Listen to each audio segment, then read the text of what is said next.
بسم اللہ الرحمن الرحیم۔ دلال الخیرات فضائل درود پاک میں ایک حدیث ہے،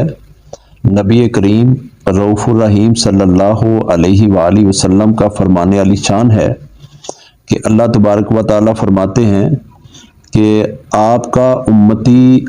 آپ کی تعظیم کے ساتھ،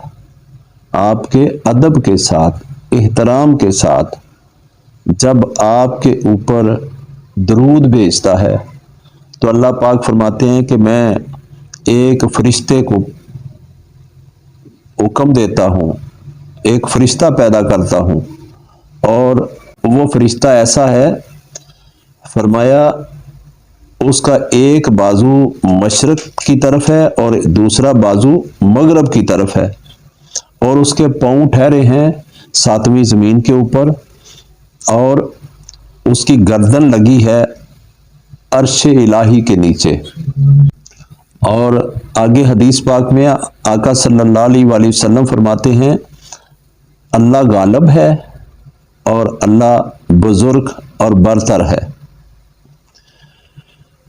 اللہ تبارک و تعالیٰ فرماتے ہیں کہ اس فرشتے کو میں حکم دیتا ہوں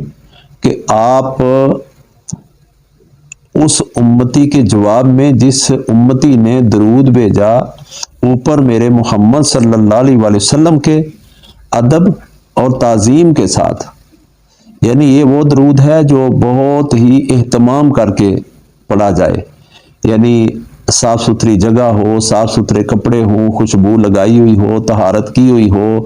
اور پورا اہتمام ہو کہ میں اب آقا صلی اللہ علیہ وآلہ وسلم کی دہلیز پہ بیٹھنے لگا ہوں۔ جب اس حال میں جا کے اس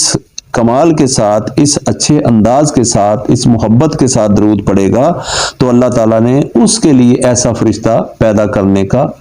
فرمایا ہے۔ اور اللہ پاک فرماتے ہیں کہ میں پھر اس فرشتے کو یہ حکم دیتا ہوں کہ اے فرشتے اس وقت تک میرے اس بندے کے لیے دعا کرتا رہے، اس محبوب علیہ السلام کے امتی کے لیے دعا کرتا رہے، حتیٰ کہ اتنی دعا کر، اتنا عرصہ دعا کر حتیٰ کہ قیامت آ جائے۔ یعنی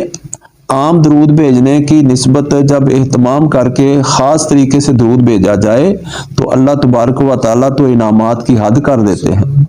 صلی اللہ علی